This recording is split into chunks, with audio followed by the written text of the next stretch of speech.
Gadgil formula. भारतीय state bank SBI का मुख्यालय कहाँ पर स्थित है? अब साथी, बैंकों के कई बार आपका हेडक्वार्टर्स और उनके स्थिति वर्ष या उनका जो स्थापित वर्ष है, एस्टेब्लिश कब किया गया, पूछ लेता है। बोले, स्टेट बैंक ऑफ इंडिया का मुख्यालय कहाँ पर है? भैया मुंबई में है। कब किया था स्टेट बैंक को स्थापित? तो क्या बोलेंगे, जब इंपीरियल बैंक का राष्ट्रीयकरण किया गया तो 1 जुलाई 1955 को इसको स्थापित किया गया। और कितनी बार मैंने आपको बताया, एसबीआई के लोगों में कौन सी झील है? कांकरिया झील है, जो गुजरात के अहमदाबाद की है। कांकरिया लेक किसके लोगों में है? स्टेट बैंक ऑफ इंडिया के में। कांकरिया लेक कहाँ पर है? गुजरात के अहमदाबाद में है। अहमदाबाद गुजरात में है। क्या बोलेंगे? अहमदाबाद गुजरात में ये आपका स्थित है। ओके। जैसे मैं बात करूं, कितने बैंक थे साथी? 3 बैंक थे। इंपीरियल बैंक की स्थापना कब हुई, ये बताओ। इंपीरियल जो बैंक था उसकी स्थापना कब हुई थी? भैया आपका 27 जनवरी 1921 को हुई थी। कितने बैंक मिलाए गए थे भैया? 3 बैंक मिलाए गए थे। जैसे मैं बात करूं, bank of Bengal, bank of Bengal की, जिसको साथी स्टैब्लिश किया गया था 1806 में। Bank of Bombay, bank of Bombay जिसको स्टैब्लिश किया गया था आपका 1840 में। और बैंक ऑफ मद्रास, इसका स्टैब्लिश ईयर आप बताओ। क्या बोलेंगे? 1843। तो इन तीनों को साथ ही क्या कर दिया गया, इकट्ठा इनको 1921 में बोला गया इंपीरियल बैंक। और जब इंपीरियल बैंक को नेशनलाइज कर दिया गया तो बन गया स्टेट बैंक ऑफ इंडिया। क्या बन गया? State bank of India. Okay. Bharat सरकार द्वारा बैंकों का राष्ट्रीयकरण किस वर्ष में किया गया था? बैंकों को नेशनलाइज किया गया, ठीक है, तो कब नेशनलाइज किया गया? 1970, 1968, 1967 या 1969? भैया बैंकों को नेशनलाइज किया गया था 1969 में। इसके द्वारा? इंदिरा जी के द्वारा। कौन थी? इंदिरा जी के द्वारा इसको किया गया। और इंदिरा गांधी जी ने जब इसको किया, ठीक है, तो क्या बोलेंगे, कुल कितने बैंक थे ये? कुल बैंक का नंबर कितना था? तो कुल बैंक भैया नेशनलाइज होने वाले इनकी संख्या 14 थी। डेट थी 19 जुलाई 1969। 19 जुलाई 1969। आरबीआई के जो गवर्नर थे इस टाइम पर, जब पहली बार नेशनलाइज किया गया, आरबीआई के गवर्नर लक्ष्मीकांत झा थे। कौन थे? आरबीआई के गवर्नर कौन थे उस टाइम पे? लक्ष्मीकांत झा। लक्ष्मीकांत झा। बहुत इंपॉर्टेंट क्वेश्चन बन जाता है, पूछ लेता है। आपसे पूछ लेगा इस टाइम पे वित्त मंत्री कौन थे देश के? फाइनेंस मिनिस्टर कौन थे? तो स्वयं इंदिरा गांधी जी थी। आप जानते हो ना पहली महिला वित्त मंत्री कौन है? क्योंकि 1969 से लेकर के 1970 तक इंदिरा गांधी जी ने फाइनेंस मिनिस्ट्री को अपने पास रखा था। लेकिन पूर्णकालिक पहली जो साथी आपका फाइनेंस मिनिस्टर बनी वो निर्मला सीतारमण बनी, है ना? कोई दिक्कत? आगे आएंगे। ऐसे ही मुझे बताओ, जो बैंकों को दूसरी बार कब नेशनलाइज किया गया? दूसरी बार जो राष्ट्रीयकरण हुआ वो कितने बैंकों का हुआ था? तो दूसरी बार जो नेशनलाइज किया गया था भैया, दूसरी बार नेशनलाइज किया गया 1980 में। यहाँ पर 6 बैंकों को किया गया। ये काम भी किसके द्वारा किया गया? ये भी इंदिरा गांधी जी के द्वारा। ठीक है, इस समय भी इंदिरा गांधी जी थी, इस समय पर भी इंदिरा गांधी जी ही थी। नेक्स्ट। रिजर्व बैंक के गवर्नर आपको पता होना चाहिए। देश में जो भी बड़ी घटना हुई, मान के चलो डिमोनेटाइजेशन हुआ आपका, या आपका अवमूल्यन हुआ कभी भी, उस टाइम के रिजर्व बैंक के गवर्नर फाइनेंस मिनिस्टर कौन थे, ये आपको पता होना चाहिए। पीएम कौन थे? आगे। इनमें से किस संस्थान ने 1992 में पायलट आधार पर भारत में माइक्रो फाइनेंस गतिविधि शुरू की? माइक्रो फाइनेंस मतलब छोटे छोटे जो वित्त है उसके लिए सेवा देनी शुरू की 1992 में। सिडबी 1990 का है। क्या बोलेंगे? सिडबी 1990 का है। ठीक है। आई आई आईआईएफसीएल नहीं जानते, आईएफसीआई नहीं जानते। नाबार्ड की ही बात करते हैं। नाबार्ड ठीक है एकदम से। क्या बोलते हैं? पहले तो पूरा नाम बताओ इसका। National bank for. और नाबार्ड की स्थापना किस वर्ष में हुई? आंसर करना सारे दोस्त। नाबार्ड की स्थापना किस वर्ष में हुई? National bank for, N A for national, B for bank for A for agriculture, national bank for agriculture, agriculture and rural development, and rural development, ये तो ये नाबार्ड था। इसके लिए एक बी शिवरामन कमेटी थी, उसने सिफारिश की थी। क्या बोलेंगे? बी शिवरामन। कौन थी? बी शिवरामन कमेटी थी, बी शिवरामन समिति थी। उसने क्या की थी साथी? आपका सिफारिश की थी। बी शिवरामन कमेटी समिति ने क्या की थी? सिफारिश की थी। और नाबार्ड का हेडक्वार्टर कहाँ पर है? नाबार्ड का हेडक्वार्टर कहाँ पर है? बहुत बढ़िया। कई दोस्त लिख रहे हैं नाबार्ड की स्थापना 1985, गलत है। जिन साथियों ने लिखा 1982, बहुत सारे दोस्तों ने, सुजय कुमार जी ने सबसे अच्छा आंसर दिया है 12 जुलाई 1982। तो क्या बोलेंगे? 12 जुलाई 1982 को इसकी स्थापना हुई थी और 1992 में इसने माइक्रो फाइनेंस शुरू किया था, 10 सालों के बाद में। ठीक है। बजट कितना था इसकी शुरुआती? इनिशियल इनिशियल कैपिटल जिसको हम बोलते हैं 100 करोड़ रुपए था। हेडक्वार्टर इसका आपसे पूछे कोई तो आप क्या बोलेंगे? हेडक्वार्टर भैया मुंबई है नाबार्ड का। ठीक है। रूरल के लिए, किसके लिए है? रूरल डेवलपमेंट, ग्रामीण विकास के लिए है। एक्ट इसका पूछे कब आया? 1981 में आया था, 1981 में। ठीक है। एक्ट तो किसके लिए है? ग्रामीण विकास के लिए है। किसके लिए है? रूरल डेवलपमेंट, कृषि और ग्रामीण विकास के लिए राष्ट्रीय बैंक है ये, राष्ट्रीय बैंक है। मुद्रा का प्राथमिक कार्य क्या होता है? आपके पास पैसे हैं, मनी है, इसका कार्य क्या है? What is the primary function of money? Money को साथ ही हम एक मीडियम यानी कि मीडियम ऑफ एक्सचेंज के लिए इस्तेमाल करते हैं। क्या उसके लिए मुद्रा को लाया गया? जी भैया। आप कुछ लेंगे, उसके बदले में कुछ देंगे। लेन देन जो है वही विनिमय है। क्या बोलोगे? विनिमय। तो ये विनिमय का माध्यम है। मुद्रा क्या है? मुद्रा विनिमय। भाई पैसे का क्या करते हो? किसी चीज के बदले या तो पैसे देते हो या किसी चीज के बदले पैसे लेते हो। ठीक है। बोलेंगे बहुत बढ़िया भैया। सिडबी का जो हेडक्वार्टर है वो लखनऊ में है। अंकित चौधरी जी बहुत शानदार, बहुत बढ़िया, बहुत शानदार। आगे क्या बोलेंगे जी? एनबीएफसी, इकोनॉमिक्स में एनबीएफसी क्या होता है बताएं? नॉन बैंकिंग, जो ऐसी संस्थाएं नॉन बैंकिंग से जुड़ी हुई हैं। ठीक है, नॉन बैंकिंग तो समझ में आता है, लेकिन नॉन बैंकिंग के अलावा क्या वो फाइनेंशियल कमोडिटी पर काम करती हैं, या फाइनेंशियल कॉरपोरेशन होते हैं, या फाइनेंशियल कंपनी होती है? मतलब ऐसी कोई कंपनी जो फाइनेंस, भाई बैंक से ही तो आप कर्ज ले सकते हैं, लेकिन उसके अलावा जैसे मुथूट फाइनेंस है उससे भी ले सकते हैं आप। तो मुथूट फाइनेंस क्या बोलोगे आप? वो क्या है? वो नॉन बैंकिंग फाइनेंशियल कंपनी है जो आपको वित्त यानी पैसा प्रदान कर सकती है। और भी बहुत सारी फर्म हो सकती है जो बैंकिंग से रिलेटेड नहीं है। बहुत बढ़िया है। खुशबू कुमारी जी बहुत आगे जाएं बच्चे। सर मेरा एसएससी सिलेक्शन पोस्ट में रिजल्ट हो गया। और भी आगे बढ़े, मेहनत करते रहें दोस्त, रिजल्ट आते रहेंगे। आरक्षित नकदी निधि अनुपात क्या है? What is CRR? आप जानते हो ना CRR, कैश रिजर्व रेशियो, इसको बोलते हैं नगद आरक्षित अनुपात भी, इसको नकद आरक्षित अनुपात भी कहा जाता है। ठीक है। नगद में कुछ पैसा बैंकों को हमेशा रखना होता है आरबीआई की गाइडलाइन के अनुसार। ठीक है, कि उस समय पर ये पैसा काम आए, कोई क्रैश हो जाए बैंक का, कुछ हो जाए। क्या बोलेंगे? वह भाग जो बैंक बाजार में निवेशित कर सकते हैं वो तो सारा ही भाग कर सकते हैं, कुछ हिस्सा जो छोड़ा जाए उसकी बात है। वाणिज्यिक बैंक जो कॉमर्शियल बैंक हैं उनकी जो साथी आपका जमा राशि है, जो डिपॉजिट्स हैं, उसका जो सबसे कम से कम हिस्सा है जिसे वाणिज्यिक बैंकों को आरबीआई के पास रखना होता है, कि उसके पास ये जमा रखें कि भैया कुछ ना कुछ रिकवरी तो हो लोगों की जिन्होंने पैसा जमा किया है। तो वह पैसा जो आरबीआई के पास जमा करके रखना पड़ता है। ठीक है। मुद्रा का पूर्ण रूप क्या है? मुद्रा, मुद्रा नाम आपने कभी सुना? मुद्रा भैया एक पीएम मुद्रा योजना आई थी। पीएम मुद्रा योजना, बोले पीएम मुद्रा योजना, ये कब आई थी पीएम मुद्रा योजना? भैया जी पीएम मुद्रा योजना आई थी आपका, क्या बोलेंगे, 8 अप्रैल 2015 को। कब आई थी?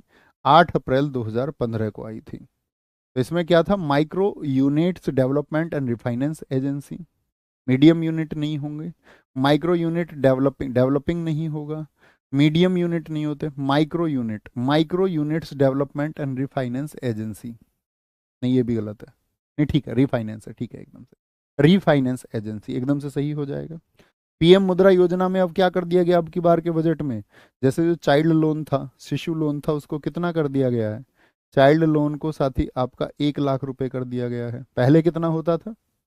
कितने दोस्त बता सकते हैं? जो आपका एडल्ट लोन था, किशोर लोन को कितना कर दिया गया? उसको दोस्त 10 लाख रुपए कर दिया गया। पहले कितना होता था? बोलेंगे। एक साथी तरुण लोन है इसमें, क्या बोलेंगे? तरुण लोन, वो 20 लाख कर दिया गया। तो पहले ये आधे होते थे, पहले ये 50,000 होता था, पहले ये 5 लाख और ये 10 लाख होता था बजट से पहले। अब की बार जब बजट आया, फाइनल बजट, तो उसमें क्या कर दिया गया, इसको पीएम मुद्रा योजना के तहत मिलने वाली जो साथ ही आपका राशि है उसको दुगना कर दिया गया। ठीक है, कोई दिक्कत, कोई परेशानी? नेक्स्ट, भारतीय रिजर्व बैंक के केंद्रीय बोर्ड में किसी भी समय पूर्णकालिक उप गवर्नरों की अधिकतम संख्या कितनी हो सकती है? जो निदेशक मंडल होता है आरबीआई का, जो निदेशक मंडल है, जो सेंट्रल बोर्ड है, तो सेंट्रल बोर्ड में कितने सदस्य हो सकते हैं, ये पूछा गया है। तो सेंट्रल बोर्ड में क्या बोलेंगे भैया, किसी भी समय पूर्णकालिक जो होंगे डिप्टी गवर्नर, ठीक है, उप गवर्नर, वो 4 होते हैं। वैसे कुल मिलाकर के मेंबर पूछे आपसे, भाई रिजर्व बैंक के गवर्नर होते हैं 10, आपका गवर्नमेंट द्वारा होते हैं 4, आरबीआई के जो आपका मुंबई, चेन्नई, कोलकाता जो ऑफिस है वहां से होते हैं। कुल मेंबर होते हैं 21। ठीक है, तो और याद रख लेना इनका कार्यकाल भी कितना होता है, कार्यकाल भी 4 वर्ष होता है। कार्यकाल भी कितना होता है भैया, वो 4 वर्ष ही होता है, 4 वर्ष होता है। एमपीसी में कितने सदस्य होते हैं, मॉनेटरी पॉलिटी कमिटी, जो मॉनेटरी पॉलिसी कमेटी होती है, एमपीसी होती है ना, कि भैया वो आपका क्या करती है, जो प्राइस है उसको सस्टेन रखे, मूल्य स्थिरता के लिए एमपीसी का गठन किया गया था 2016 में। तो बताना एमपीसी में कितने सदस्य होते हैं। भारतीय रिजर्व बैंक की स्थापना कब की गई थी, कॉमन चीजें जानते हो भैया रिजर्व बैंक के बारे में, बताओ। अप्रैल 1935 में। इसको नेशनलाइज कब किया गया था, राष्ट्रीयकरण, राष्ट्रीयकरण, राष्ट्रीयकरण किया गया था इसका 1949 में। ठीक है, मुझे बताना इसके लिए एक्ट कब आया था, रिजर्व बैंक के लिए 1934 में आया था, 1934 में। और इसका हेडक्वार्टर कहाँ बना था जब ये 1935 में, 1935 में भैया इसका हेडक्वार्टर बना था कलकत्ता में। कहाँ पर बना था, कलकत्ता में बना था। 1937 में कहाँ आ गया था हेडक्वार्टर आपका, भैया मुंबई ले आए थे हेडक्वार्टर को। कहाँ पर ले आए थे, मुंबई ले आए थे, मुंबई। कौन सा कमीशन था जिसकी सिफारिश पर इसको स्थापित किया गया था, हिल्टन आयोग, हिल्टन यंग आयोग था आपका। ठीक है, और इसका जो लोगो है उसमें क्या होता है आपका, एक ताड़ का पेड़ होता है और क्या होता है, बाघ होता है, उससे पहले शेर हुआ करता था। मुझे बताओ जब आरबीआई की स्थापना हुई तो इनिशियल कैपिटल कितना था भैया, 5 करोड़ की पूंजी के साथ में इसको शुरू किया गया था। रिजर्व बैंक में 1 रुपए के नोट को छोड़कर बाकी सब पर साइन कौन करता है, रिजर्व बैंक का गवर्नर करता है। लेकिन 1 रुपए के नोट को क्या आरबीआई जारी करता है, नहीं भैया, आरबीआई जारी नहीं करता है। आरबीआई तो सिर्फ किसको जारी करता है, एक से ज्यादा के। 1 रुपए के नोट को वित्त मंत्रालय, फाइनेंस मिनिस्ट्री लॉन्च करती है, और उस पर साइन कौन करता है, उस पर भैया वित्त सचिव यानी कि फाइनेंस सेक्रेटरी साइन करते हैं। तो मेरा क्वेश्चन आपसे ये है, वर्तमान में भारत के वित्त सचिव कौन है, वर्तमान में भारत के फाइनेंस सेक्रेटरी कौन है, बताएंगे। अनिरुद्ध यादव जी, बहुत बढ़िया। उन्होंने कहा है आरबीआई के पहले गवर्नर सीडी देशमुख थे, जी हाँ। सीडी देशमुख जो है ना, उनका कार्यकाल था आपका, आरबीआई में पहले गवर्नर नहीं है, पहले भारतीय हैं, क्योंकि 1943 में थोड़ी ना बना था आपका, 1943 में थोड़ी ना बना था आपका आरबीआई, आरबीआई तो 1935 में बना। तो आरबीआई के पहले कौन से हैं, पहले गवर्नर, पहले गवर्नर हैं आपके कौन, बोलो भैया, पहले गवर्नर आरबीआई के हैं, हम कहेंगे कौन है, ऑसबोर्न स्मिथ, ऑसबोर्न स्मिथ हैं आपके, ऑसबोर्न स्मिथ। लेकिन आजाद भारत के पहले कौन है, आजाद भारत, आजाद भारत, ये महत्वपूर्ण बात है कि 43 49 याद रखो, सारी चीजें सॉल्व हो जाएंगी। ठीक है, आगे, बहुत बढ़िया जी, बहुत शानदार। भैया टीवी सोमनाथन है, एक ने तो निर्मला सीतारमण बता दिया है, सुन ही नहीं रहा है। वित्त सचिव पूछ रहा हूँ या वित्त मंत्री पूछ रहा हूँ। सुजय कुमार जी, आप इतनी देर से अच्छे आंसर कर रहे थे, सुना, यही तो सुनना है।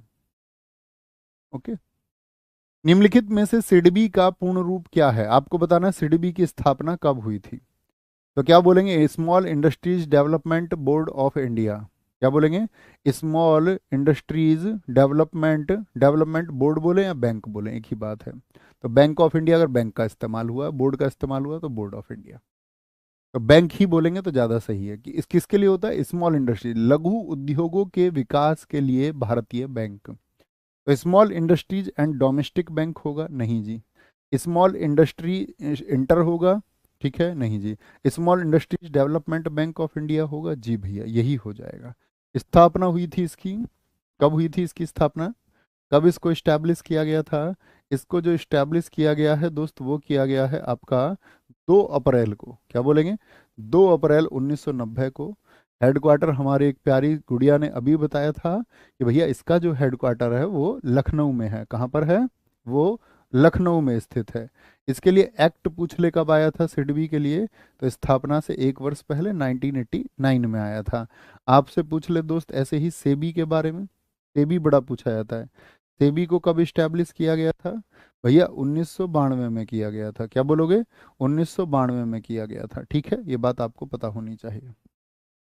कोई दिक्कत, कोई परेशानी? सॉरी, एक्ट की बात करेंगे तो ज़्यादा ठीक है। एक्ट एक्ट की बात बता रहा हूँ। इस्टेब्लिशमेंट कब हुआ सेबी का? 1988 में हुआ। एक्ट कब आया था इसका? 1992 में आया था। एक्ट कब आया था? 1992 में। Securities and exchange board of India, भारतीय प्रतिभूति एवं विनिमय बोर्ड। ठीक है। बैंकिंग क्षेत्र में ईडीडी का क्या अर्थ होता है? ईडीडी, ईडीडी का क्या अर्थ होता है बोलेंगे? एक्सटेंडेड ड्यू डिलीजेंस होता है। तो ड्यू डिलीजेंस है मतलब कुछ भी चीज आपका ड्यू है, ठीक है, ड्यू है और उसमें देरी हो रही हो और उसका जो समय बढ़ा दिया गया हो, तो उसको बोलते हैं enhanced due diligence, EDD, EDD कहते हैं। भारतीय करेंसी नोटों के पिछले भाग पर कितनी भाषाएं मुद्रित होती हैं? पिछले भाग पर देखो, आप नोट को देखोगे, किसी भी नोट को उठाना, उस पर एक तो हिंदी होती है। क्या बोलेंगे? उस पर भैया या तो हिंदी में, फ्रंट में तो हिंदी और अंग्रेजी होती है। फ्रंट में तो जो भी कहीं भी आरबीआई लिखा हुआ है या कुछ और लिखा हुआ है, साइन हो रहे हैं, तो वो या तो हिंदी में लिखा हुआ होगा फ्रंट में आप नोट को देखेंगे, और आपका या इंग्लिश में लिखा होगा। ठीक है, फ्रंट में। पीछे क्या होता है? एक पैनल होता है, उसमें क्या बोलोगे आप? गिनोगे तो भैया ऐसे ऐसे करके कुल 15 होती हैं। तो पीछे पिछले भाग पर कितनी होती हैं? वो 15 होती हैं। ठीक है। यानी मैं आपसे पूछ लूं, पैनल पर पूछे तो 15 कहेंगे, लेकिन पूछ लूं कुल लैंग्वेज कितनी होती हैं, तो कुल लैंग्वेज आपका आंसर आना चाहिए भैया नोट पर 17 होती हैं। नोट पर कितनी होती हैं? 17 होती हैं। नोट पे साइन पता है? 2000 का नोट जो बंद हो गया उस पे क्या होता था भैया? मंगलयान होता था। 500 रुपए के नोट पर बता दीजिए क्या होता है? 500 का भी जानते हैं ज्यादातर बच्चे, लाल किला होता है। 200 रुपए के नोट पर बताइए, 200 रुपए के नोट पर। आईडीबीआई, भारतीय औद्योगिक विकास बैंक, इसको बोलते हैं industrial development bank of India. ठीक है, सिडबी नहीं है ये, इडबी है, इडबी, आईडीबीआई बोलते हैं। आईडीबीआई की स्थापना कब हुई थी? अब इनसे जितने भी वर्ष आ रहे हैं इन सबको 5 ईयर प्लान से भी जोड़ के पूछ लेता है। ठीक है, बहुत बढ़िया, बहुत शानदार। क्या बोलेंगे जी? 1964, 1982, 1980 में भैया 1964 में, 1964 में। हेडक्वार्टर कहाँ पर है? एक्ट इसका 64 में ही आया था। हेडक्वार्टर है इसका मुंबई में।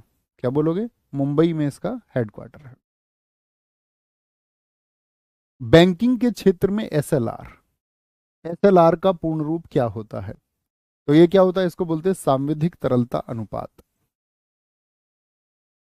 सांविधिक तरलता अनुपात कौन तय करता है? आपका आरबीआई तय करता है। Statutory liquidity ratio, statutory liquidity ratio banking के टर्म में, जैसे मैं बोल दूं आरआर क्या है तो आप कहेंगे रेपो रेट है। ट्रिपल आर क्या है भैया? रिवर्स रेपो रेट है, रिवर्स रेपो रेट है। 200 के पे भैया सांची का स्तूप है। देखो कुछ तो रानी की वाव बता रहे, रानी की वाव 100 रुपए के नोट पर है। एक्सपोर्ट इंपोर्ट बैंक, क्या बोलोगे? निर्यात और आयात के लिए जो बैंक है एग्जिम बैंक, उसको कब स्थापित किया गया था? 1998 या फिर आपका 1982? 1982 एकदम ठीक आंसर आ जाएगा। हेडक्वार्टर है इसका, हेडक्वार्टर है साथ ही इसका कहाँ पर? मुंबई में है। कहाँ पर है दोस्त आपका? भाई साहब मुंबई में है। ठीक है, मुंबई में इसका हेडक्वार्टर है। प्रधानमंत्री नरेंद्र मोदी द्वारा विमुद्रीकरण यानी नोटबंदी की घोषणा कब की गई थी?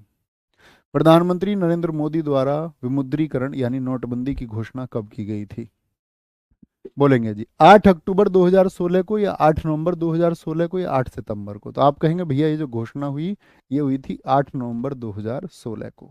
कितने रुपए बदल सकते थे एक दिन में? इसमें डेट दी गई थी, वापसी की तिथि दी गई थी कि भैया 8 नवंबर को तो घोषणा हो गई, डेट वापसी की कितने तारीख तक वापस करने होंगे? वापसी की डेट दी गई थी 30 दिसंबर 2016 को कि भैया इनको यहाँ तक वापस करना होगा। ठीक है। और कितने रुपए के नोट बंद कर दिए गए थे? 500 और 1000 के नोट भैया बंद कर दिए गए थे। क्या कर दिए गए थे? बंद कर दिए गए थे। इस टाइम आरबीआई के जो गवर्नर थे आरबीआई के जो गवर्नर थे वो कौन थे? उर्जित पटेल। कौन थे? उर्जित पटेल थे। और साथ ही इस टाइम पर आपका फाइनेंस मिनिस्टर कौन थे? फाइनेंस मिनिस्टर, वित्त मंत्री कौन थे 2016 में? अरुण जेटली। कौन थे? अरुण जेटली थे। याद रख लेना, अरुण जेटली थे। अरुण जेटली थे। कितने रुपए आप मैक्सिमम एक्सचेंज कर सकते थे? कितने रुपए? तो आप कहेंगे भैया एक्सचेंज कर सकते थे एक दिन में 4,000 रुपये। ठीक है, एक दिन में कितने? 4,000 रुपये। 4,000 रुपये ही एक्सचेंज हो सकते थे। ओके, 8 नवंबर 2016। तो रुपए वापस आए थे, जिसमें कहा जाता है कि भैया लगभग आपका कितना? 98, मतलब लगभग 99-98% जो पैसा था वो वापस आ गया था। वह केंद्रीय बैंक कौन सा है जो क्षेत्रीय ग्रामीण बैंकों का, यहां से एक क्वेश्चन और याद रख लेना, जब पहली बार नोट को बंद किया गया था तो कब किया गया था? देश में पहली बार नोटबंदी कब हुई थी? बताइए जी। नोटबंदी कब हुई थी देश में पहली बार? आप कहेंगे भैया देश में पहली बार नोटबंदी जो हुई थी वो 1946 में हुई थी, मतलब आज़ादी से पहले। कितने रुपए के नोट बंद किए गए थे? और उस समय आप जानते हैं, अभी मैंने बताया 43 और 49 कौन थे? सीडी देशमुख थे। वह केंद्रीय बैंक कौन सा है जो क्षेत्रीय ग्रामीण बैंकों को नियंत्रित करता है? इसको, आरआरबीज को कौन कंट्रोल करता है? तो आरआरबीज को कंट्रोल करने वाला कौन सा होगा? क्या state bank of India control करेगा, या आईसीआईसीआई कंट्रोल करेगा, या आपका नाबार्ड कंट्रोल करेगा, या आरबीआई कंट्रोल करेगा? तो आप कहेंगे भैया क्षेत्रीय आरआरबीज को कंट्रोल करने के लिए ही तो क्या है, क्या बोलोगे? ये आपका नाबार्ड है। ठीक है, ऐसे ही यहां पर आता है एआरडीसी। एआरडीसी को भी याद रख लेना, agriculture refinance and development corporation, ये इसको सहयोग करती है। Agriculture agriculture sorry agriculture refi agriculture refinance agriculture refinance and and development and development development corporation. Corporation ये क्या काम करती है? ये साथी है जो मदद करती है इसकी, नाबार्ड की, कि भाई इनकी कंट्रोलिंग कर पाए, इनको रेगुलेट कर पाए आरआरबीज को। अच्छा, मैं आपसे पूछूं, पहला क्षेत्रीय ग्रामीण बैंक जो है वो कहाँ पर खुला था? आपको पता होना चाहिए, पहला जो क्षेत्रीय ग्रामीण बैंक था वो मुरादाबाद उत्तर प्रदेश में खोला गया था। मेरा क्वेश्चन आपसे यह है कि उसको किस ईयर खोला गया था, बताएंगे एक बार? भैया एचडीएफसी का पूरा नाम हाउसिंग डेवलपमेंट फाइनेंसिंग कॉरपोरेशन है। बहुत बढ़िया, बहुत बढ़िया, बहुत शानदार। कोई दिक्कत, कोई परेशानी? थीम आधारित करेंसी नोट के संबंध में नई नीति के अनुसार 200 रुपए के नोट पर छपा रिक्त स्थान भारत की सांस्कृतिक विरासत का प्रतीक है। 200 रुपए के नोट पर क्या छपा हुआ है? लाल किला 500 पर है, आगरा का किला किसी पर भी नहीं है, ताजमहल किसी पर भी नहीं है, सांची का स्तूप, क्या बोलोगे? सांची का स्तूप है। 10 रुपए के नोट पर क्या है साथी, बताएंगे? 10 रुपए के नोट पर क्या है? कोणार्क है। क्या है? 10 रुपए के नोट पर क्या है? आपका कोणार्क है। अगर मैं पूछूं 20 रुपए के नोट पर क्या है? 20 रुपए के नोट पर एलोरा है, एलोरा। 50 रुपए के नोट पर क्या है साथी आपका? 50 रुपए के नोट पर क्या है आपका? हम्पी है। क्या है? हम्पी है 50 रुपए के नोट पर। 100 रुपए के नोट पर आपका यूनेस्को साइट रानी की वाव है, जो गुजरात में है। रानी की वाव कहाँ पर है, बताना जरा? भैया रानी की वाव गुजरात वाली, ठीक है, गुजरात। ये आपका क्या बोलोगे, यूनेस्को में कब शामिल हुई थी? 2014। यूनेस्को की वर्ल्ड हेरिटेज साइट में ये शामिल हुई थी। ठीक है, 10, 20, 50, 100, 200 आप जानते हैं। 500 पर है लाल किला, क्या बोलोगे?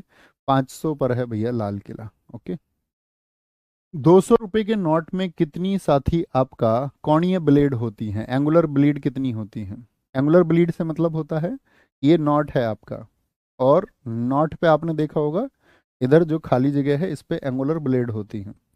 एंगुलर ब्लेड का मतलब होता है ऐसे ऐसे यहाँ पर कट लगे होते हैं, कभी आप नोट को ध्यान से देखेंगे। ठीक है, इधर ब्लैक सी लाइन होती है, ब्लैक सी लाइन ऐसे, वो देखोगे तो आपको दिख जाएगी, ऐसे होती है। तो एंगुलर ब्लेड कितनी होती है आपका? 200 रुपए के नोट पर 4 होती हैं। अगर मैं पूछूं 100 रुपए के नोट पर कितनी एंगुलर ब्लेड होती हैं, तो 100 पर भी 4 होती हैं। बस 500 का ही एक नोट है जिस पर 5 होती है, छोटे नोटों पर एंगुलर ब्लेड होती ही नहीं है। इन्हीं नोटों पर होती है 4 और 5, याद रख लेना। 500 पर 5 होती हैं, 100 और 200 पर कितनी होती हैं? 4 और 4 होती हैं। ठीक है, रिजर्व बैंक द्वारा अब तक मुद्रित सबसे बड़ी करेंसी कौन सी है? कौन सी सबसे बड़ी करेंसी है? 1 लाख रुपए का नोट क्या हमने कभी छापा है? नहीं जी। अब तक की सबसे बड़ी करेंसी 10,000 रुपये है। क्या बोलेंगे? 10,000 रुपये है। और जब साथ ही मैंने आपको अभी जिक्र किया था पहली नोटबंदी का, तो पहली नोटबंदी सीडी देशमुख जी के समय पर जो हुई 1946 में, पहली नोटबंदी 1946, उस समय पर क्या कर दिया गया था? इसको बंद कर दिया गया था। क्या बोलोगे? बंद कर दिया गया था सीडी देशमुख जी के समय पर। सीडी देशमुख जी के समय पर इसको क्या कर दिया गया था? बंद कर दिया गया। अच्छा, यहाँ पर इंपॉर्टेंट बात ये आती है कि 10,000 रुपये का नोट जो है आपका, एक 5,000 रुपये का नोट भी था, 5,000 रुपये का नोट भी था, वो कब बंद हुआ था? 1978 की नोटबंदी में। ठीक है, डिमोनेटाइजेशन जो हुआ आपका 1978 नोटबंदी, तब तक वो जारी रहा। मुझे आज भी याद है, करीब 2 साल पहले की बात है, एक लड़की, एक प्यारी गुड़िया इस बात के लिए मुझसे भिड़ गई थी। मैंने ऐसे ही क्लास में लगभग 2,000 साल पहले, 2,000 साल कह रहा हूँ, लगभग 2 साल पहले ये बोल दिया था कि भैया पहले 10,000 रुपये के नोट चलते थे प्रैक्टिस सेट में, और वो बंद हो गए। तो उस लड़की का मैसेज आया था, भैया आप कुछ भी कह देते हो अपनी क्लास में। मैंने कहा क्या हो गया ऐसा? तो उसने बोला जी हमारे घर में तो किसी ने नहीं बताया कि कभी 10,000 रुपये के नोट के चलते थे, हमारे नाना नहीं बताते, हमें हमारे दादा नहीं बताते, उन्होंने तो कभी नहीं बताया। मैंने कहा यार ये कौन सी बात हुई? दुनिया में जितनी भी घटनाएं घटती हैं तुम्हारे नाना या दादा सब कुछ बता देंगे तुम्हें। अच्छी बात है, उनका ज्ञान हो सकता है, लेकिन ये कौन सी बात हुई? तो मैंने उस लड़की से एक प्रश्न पूछा था, मैंने एक बात बताओ, शहाबुद्दीन कब मारा गया? उसने पूछा भैया मुझे क्या पता शहाबुद्दीन कब मारा गया। मैंने कहा मरा तो होगा ना जो जिया है।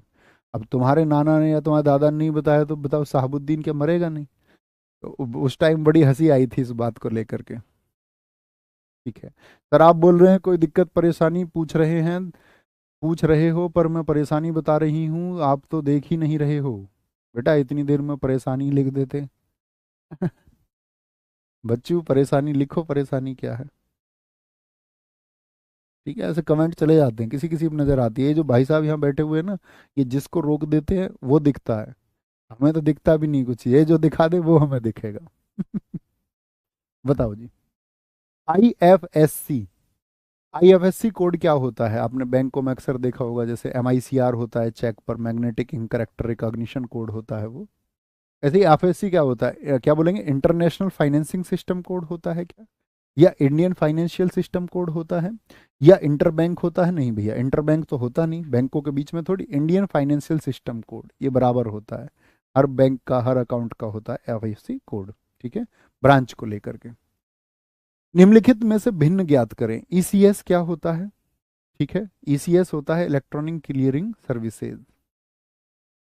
इलेक्ट्रॉनिक, क्या बोलेंगे? इलेक्ट्रॉनिक क्लियरिंग, क्लियरिंग बोलेंगे जी भैया। क्लियरिंग बोल दें या फिर क्लीनिंग बोल दें, एक ही बात होगी। क्लीनिंग सर्विसेज, सर्विसेज होती हैं। आरटीजीएस क्या होता है? रियल टाइम ग्रॉस सेटलमेंट होता है। Real time gross, gross settlement होता है। ये भीम वगैरह जानते हो ना तुम, Bharat interface for money, UPI, unified payment interface, ये पता होनी चाहिए आपको। एनईएफटी क्या होता है? National electronic fund transfer, national electronic, electronic fund transfer. जब आप सेलेक्ट हो जाओगे, ठीक है, जब आप यहाँ मिलने के लिए आएंगे, सेलेक्ट होके आना।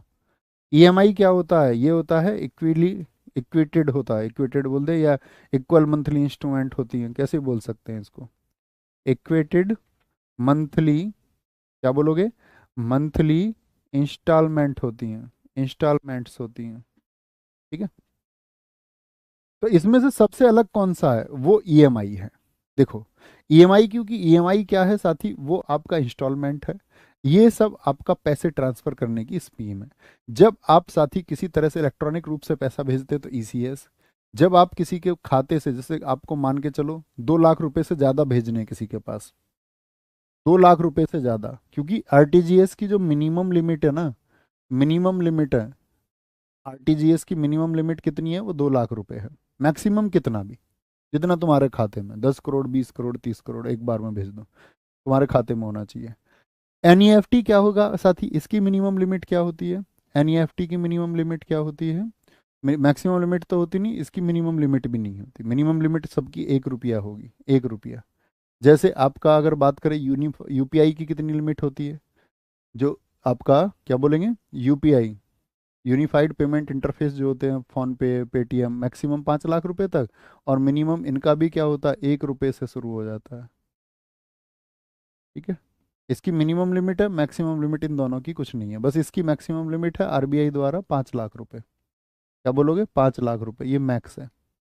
इसकी मैक्सिमम क्या है, नो लिमिट। आरटीजीएस और एनईएफटी, एनईएफटी की मैक्सिमम लिमिट क्या है, नो लिमिट, कुछ लिमिट नहीं है। ठीक है भैया, आईएमपीएस भी पूछा जाता है, जी हाँ, बहुत अच्छा लिखा है। आईएमपीएस का फुल फॉर्म अंकित कुमार मौर्य जी ने, ये आपका इंटरमीडिएट पेमेंट सर्विस बोलेंगे भाई। बहुत बढ़िया, बहुत बढ़िया, very good, very good, very good. चलो जी, सरिया आप मुझे आरटीजीएस करके देखिए, क्या आपका अकाउंट सही चल रहा है?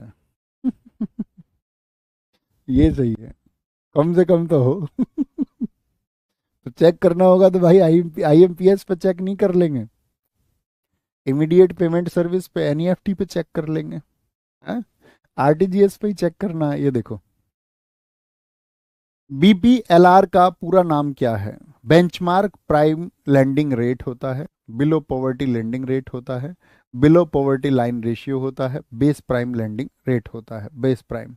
तो क्या बोलेंगे, इसको बोलते हैं benching prime lending rate, benching prime lending rate.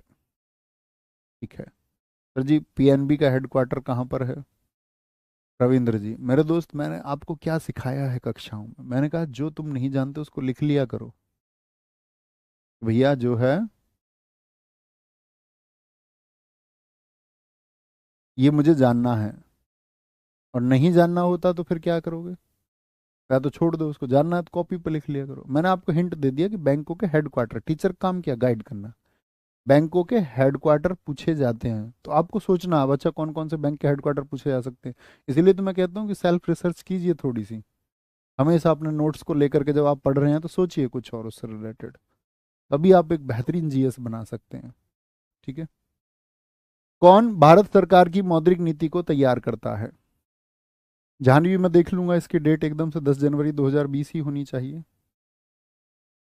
ठीक है, नोटिफाइड मतलब उसकी अधिसूचना जो जारी हुई थी, अधिसूचना तो तभी आई थी दोस्त, 10 जनवरी को। मैं देख लूंगा, आज की कक्षा में बता दूंगा उसको, डोंट वरी।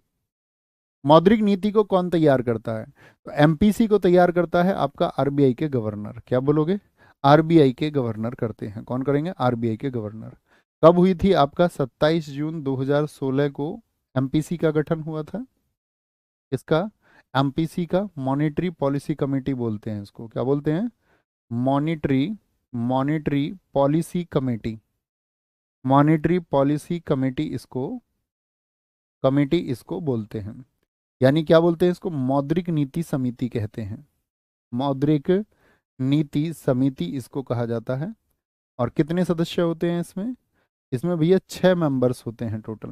कितने होते हैं, 6 सदस्य होते हैं। 3 आरबीआई से होते हैं, रिजर्व बैंक ऑफ इंडिया से होते हैं, और 3 जो होते हैं वो सेंट्रल गवर्नमेंट से होते हैं।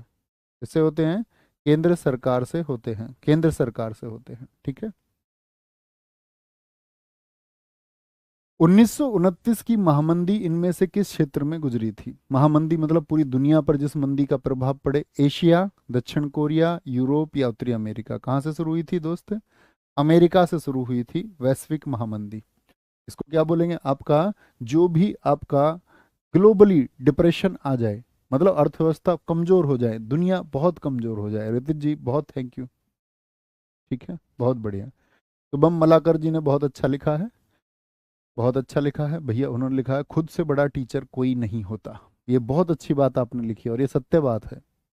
जब आप खुद को मतलब मॉडिफाइड करेंगे ना, वर्ड होता ना तलाशना, हालात बदलने के लिए खुद को तलाशो पहले तो, कि मैं कहाँ पर हूँ, खोज लिया अपने आप, अब अपने आप को तराशो। तराशो का मतलब होता है मॉडिफिकेशंस। अब मॉडिफाई करो, अच्छा इसमें और क्या हो सकता है। जब आप इस तरह से सोचने लग जाएंगे ना, तो मैं ये कहता हूँ कि सब बेहतरीन हो जाएगा, सब कमाल हो जाएगा। ठीक है, मेगा प्राण जी देख लेंगे उसको। भारतीय प्रतिभूति एवं विनिमय बोर्ड, ये आ गया SEBI. Securities and exchange board of India, भारतीय प्रतिभूति एवं विनिमय बोर्ड बोलते हैं। सेबी का पूरा नाम पता होना चाहिए, सेबी का, ठीक है। कब इसकी, क्या पूछ रहा है, स्थापना कब हुई, तो 1992। क्या बोलेंगे, 1992 भैया, हम इसको लिख देंगे, कोई इसमें हमको दिक्कत नहीं होगी। कहाँ पर है इसका हेडक्वार्टर, मुंबई में है, मुंबई में इसका हेडक्वार्टर है। और जब एक्ट के लिए पूछेगा तो क्या बोलेंगे, 1988। निम्नलिखित में से कौन सा एशिया का पहला स्टॉक एक्सचेंज है, एक्सचेंज है, पहला स्टॉक एक्सचेंज है, बोलेंगे। सर जी बैच की वैलिडिटी बढ़ देना बच्चा, एग्जाम तक होती है, टिल एग्जाम। आप एक बात सोचो, आप ये कहते हैं भैया मैंने लेट परचेज किया, मेरी बात समझना, आप ये कहते हो भैया मैंने लेट परचेज किया, ठीक है, तो हम तो पहले लेके आए ना, गलती आपकी भी नहीं है, आप आए, आपको पता चला, आपने इसको परचेज किया। अब अगर ये बना रहेगा ना, मान के चलो इसको लेट तक रख लें, तो फिर ये सबके लिए रहेगा, और जब ये सबके लिए रहेगा तो फिर इसको आके कोई ना कोई ऐसे कभी ना कभी परचेज करता रहेगा, फिर वो कहेगा भैया इसको और लेट तक रहने दो, मैंने तो अभी परचेज किया है। तो इसीलिए बैच को वो बंद ही करना पड़ता है, बैच को बंद ही करना पड़ता है, ठीक है, क्योंकि उसकी लिमिट होती है। यार हमारे तो पहले ही, आप लोगों को पता है बैचेस कैसे हैं, वहाँ टीचर मेहनत करते हैं, ऐसे नहीं है कि भाई टीचर आपका खड़े होकर के कुछ भी चल रहा है, क्लासेस नहीं हो रही हैं, छुट्टी हो जा रही हैं, बंद हो गया आपका, वहाँ टीचर की जो डेडिकेशन है और मेहनत है वो आपको साफ दिखता है, तो उतना कॉपरेट किया करो भाई आप। तो एशिया का पहला स्टॉक एक्सचेंज कौन सा है, वो है बॉम्बे स्टॉक एक्सचेंज, 1875, 1875, 1875, ठीक है। और याद रख लेना, जैसे एनएससी है, ये भी बॉम्बे का तो मुंबई में हो गया। एनएससी क्या है, national stock exchange, national stock exchange की स्थापना ये भी मुंबई में है, नेशनल स्टॉक एक्सचेंज। एनएससी जो है साथी वो कहाँ पर है, 1992 में स्थापित हुआ था भैया जी, ये भी मुंबई में है, कहाँ पर है, मुंबई में है, ठीक है। किसके लिए है? वायदा बाजार है, वायदा बाजार, जानते हो ना स्टॉक, वायदा बाजार, इन्वेस्टमेंट के लिए, जैसे बहुत सारे लोग होते हैं, बाजार, आप भी बाजार की समझ रखना। और मैं तो ये चाहूंगा जब आप स्टूडेंट, अभी नहीं, जब आपकी जॉब हो जाए, जॉब हो जाए, जब आपके पास कुछ ऐसे पैसे आ जाएं कि जिनके खोने से आपको कोई दिक्कत नहीं होगी, जैसे मंथली के आपके 2,000, 4,000, 5,000 रुपए, और ऐसे नहीं किसी के कहने से, आप एक अच्छे इन्वेस्टर बन के देखना अपने जीवन में। लोग सोचते हैं ना कि पैसा कैसे कमाया जाए, उसके लिए लोग भ्रष्टाचार का साथी बनते हैं। लोग सोचते हैं कि यार मैं तो सरकारी नौकरी लगूंगा, और बहुत सारे लोग यही कहते हैं कि इनके पास जो पैसा आ रहा है ना, ये करप्शन से आ रहा होगा। लेकिन आप उस पैमाने को बदलना, जब आप जॉब पे आपको लगे आप सेटिस्फाई हो चुके हैं, अब इससे आगे आपको पढ़ाई नहीं करनी, तब आप इकोनॉमी की पढ़ाई करना, तब आप देश के बाजार को समझना, आप दुनिया के बारे में जो चल रहा है फाइनेंस को लेकर के उसको समझना एक बार, और एक अच्छे इन्वेस्टर बनना। तब आपको पता चलेगा कि आप, उसके लिए जॉब जरूरी है, क्योंकि वो पैसे आने जरूरी है। अब ये मत सोचना कि मैं तो इन्वेस्टर ही बनूंगा, इन्वेस्टर ही बनूंगा, तो मैं बना इन्वेस्टर काफी टाइम पहले, जब मेरे पास, मतलब पहले तो हम सोचते थे कि कब पैसे आएंगे और कब हम इन्वेस्टर बन पाएंगे। तो उसके लिए क्या है आपका, कि धीरे धीरे आपके पास वो फंड्स आने चाहिए पहले, तो उसके लिए क्या है, एक मंथली इनकम होगी आपकी, गवर्नमेंट जॉब हो जाएगी। आप करप्शन के साथ ही मत बनना, बेशक से आप प्राइड से अपनी जॉब करना, क्योंकि जब आप अपने गर्व के साथ में नौकरी को करेंगे ना, तो कभी भी माथा मस्तक नीचे नहीं होता है। और एक बार अगर गलती से शामिल हो गए तो पूरे जीवन भर किसी और को पता लगे ना लगे, खुद को तो पता होगा ना आपको, तो अपनी नज़रों में गिरोगे। और मैं ये मानता हूँ कि अपनी नज़रों में गिर जाना सबसे बड़ी गिरावट है, बेशक आप पूरी दुनिया की नज़रों में उठे रहें, आप पूरी दुनिया की नज़रों में गिरे रहें, लेकिन आप अपनी नज़रों में उठे हुए हैं, वो वास्तविक ऊंचाई है जो आप अपने जीवन में हासिल करते हैं, है ना। तो तब आप इन सब चीज़ों को समझना, इनकी स्टडी करना, क्या निफ्टी होता है, कंपनी कैसे वेरी करती है, कैसे शेयर के प्राइस जाते हैं, क्यों ही जाते हैं, क्या घटनाएं देश में हो सकती हैं, भविष्य में क्या हो सकता है, ठीक है। तो फिर वहाँ लिमिट नहीं है, क्या हो जाता है, ऐसे भी लोग हैं जैसे नवीडिया जैसे शेयर थे, ठीक है, और कोई लड़का था वो न्यूयॉर्क का, उसने इन्वेस्ट करे एक ही दिन में, एक ही दिन में उसने आपका लगभग 400 करोड़ रुपए कमाए, ऐसे भी लोग हैं जिन्होंने 400 करोड़ गवाए भी, दोनों ही साइड है। ठीक है, मार्केट में ऐसा होता है। नहीं, सेबी के लिए दोस्त 1988 जब आएगा ना, मेरी बात सुनिए, उसमें 1988 ऑप्शन नहीं है। देखो ये वाला क्वेश्चन मैंने आपको वहीं पर किया था। इसका मतलब होता है वो एक्ट को पूछना चाहता है हमेशा। बोर्ड की स्थापना कब हुई थी? 1988 में, 1988 में, ठीक है, 1988 में हुई थी। और जब वो इस तरह के ऑप्शन को नहीं देता है तो क्या बोलता है? हमेशा 1992। ये दोनों चीजें देखनी है। एक ही ईयर को देता है वो, एक ही ईयर को देता है। एफडीआई का अर्थ क्या है, बोलो भाई। एफडीआई का अर्थ होता है, गुरुजी क्या आप हार गए थे? नहीं भैया, मैं ऐसा इन्वेस्टर नहीं हूँ, मैं बड़ा समझदार इन्वेस्टर हूँ। आगे आएंगे। एफडीआई का अर्थ क्या है? Foreign direct investment. मेरे एक दोस्त ने सिखाया था मुझे, उसने बड़ी मेहनत की थी मेरे साथ, मतलब सीखा था मैंने उससे। और दोस्त था मेरा, एक सीआरपीएफ में है, बचपन का दोस्त है मेरे, तो उसको बहुत अच्छी नॉलेज थी। तो वो सिखाता था मुझे कि पहले ये देख, ये देख, ये देख। उसने क्या मतलब लगभग कम से कम टिप्स दी होंगी मुझे, साल 1.5 साल। अब से पहले की बात बता रहा हूँ मैं, 2020 की तुमको। एफडीआई का अर्थ क्या होता है? तो क्या होता, एफडीआई होता है फॉरेन डायरेक्ट इन्वेस्टमेंट। क्लास पाएंगे आप। F D I, foreign direct investment, इसको बोलते हैं प्रत्यक्ष विदेशी निवेश। विदेश से जो पैसा आकर के हमारे देश में इन्वेस्ट करते हैं लोग, है ना। आज 50 करेंगे और कल फिर 50 करेंगे। प्राइमरी डेफिसिट क्या होता है? प्राथमिक घाटा किसको कहते हैं? प्राथमिक घाटा क्या होगा बताएंगे।